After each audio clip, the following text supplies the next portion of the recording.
যে এখন মত প্রকাশের স্বাধীনতা নেই। শেখ হাসিনাকে হয়তো এতদিন রাষ্ট্র ক্ষমতায় রাখা প্রলম্বিত করতো না। একসাথে মিলে গণতন্ত্রকে ধারালো ছুরি দিয়ে জবাই করেছে ডাক্তার মিলন, এবং এর পিছনে 9 বছর আরো অসংখ্য শহীদ তো হয়েছে।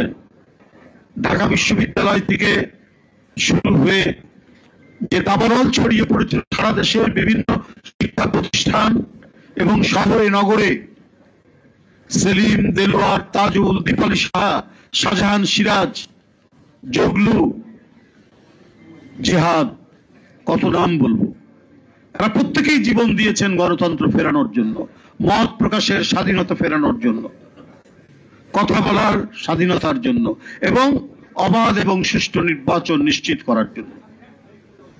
আমরা সেইটির জন্য কিন্তু আজও লড়াই করছি। ওদের ব্যাপার লাগে হাসি পায়। সেই দলেরই একজন নেতা কদিন আগে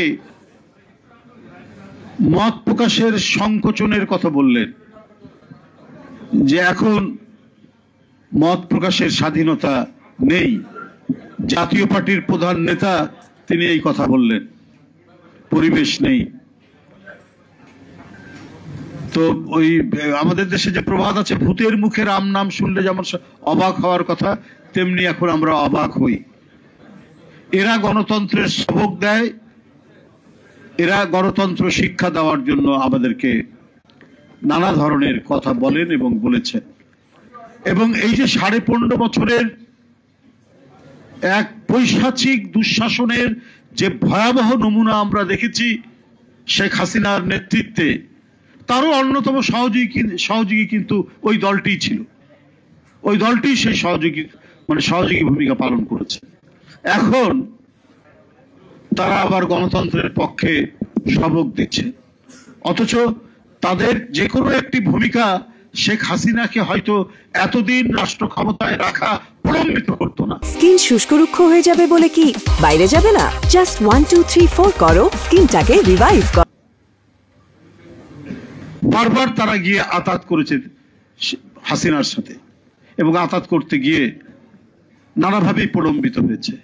এত ছাত্র, এত তরুণ, এত শ্রমিক তাদের আত্মদান যেভাবে করেছেন, যে উৎসর্গ করেছেন জীবন, এত এত এত অমূল্য সম্পদের বিনিময়ে, নিজের জীবনের বিনিময়ে 5ই আগস্টে আমরা যে পতন ঘটাতে সক্ষম হলো এই জাতি, সেটা এত দীর্ঘ সময় লাগতো না যদি তারা বারবার যদি বিট্রে না করত। এক কথা বলে নির্বাচনের আগে, জাস্ট নির্বাচনের প্রাক্কালে গিয়েই আরেক ধরনের কথা বলতো। এই ধরনের ভণ্ডামি, মিথ্যাচারিতা, অঙ্গীকারহীনতা, এই দিয়েই আজকে রাষ্ট্র পরিচালনা হয়েছে দীর্ঘ সময় হাসিনার নেতৃত্বে এবং হোসেন মোহাম্মদ এরশাদের নেতৃত্বে। এবং সেই হোসেন মোহাম্মদ এরশাদের 90-এর যে বিজয় হলো, তার আগের যে 9 বছর এই ধরনেরই কষ্ট করতে হয়েছে, এই ধরনেরই আমাদেরকে নানা ধরনের উৎপীড়নের শিকার হতে হয়েছে। এবং তখনও আমাদের প্রিয় নেত্রী, দেশনেত্রী বেগম খালেদা জিয়াকে গ্রেপ্তার করা হয়েছে একটি চলন্ত গাড়ি থেকে। সেই গাড়ি থামিয়ে তাকে ধরে নিয়ে যাওয়া হয়েছে। সেটাও তো আমাদের চোখের সামনের ঘটনা। এই পীড়ন, নিপীড়ন, নির্যাতন তাকে সহ্য করতে হয়েছে তখন থেকে, এবং আজও পর্যন্ত তিনি সেটি সহ্য করেছেন। হাসিনার 15.5 বছর, তার মাত্রাটা ছিল আরো তীব্র, তার ভয়াবহতা ছিল আরো ভয়ঙ্কর,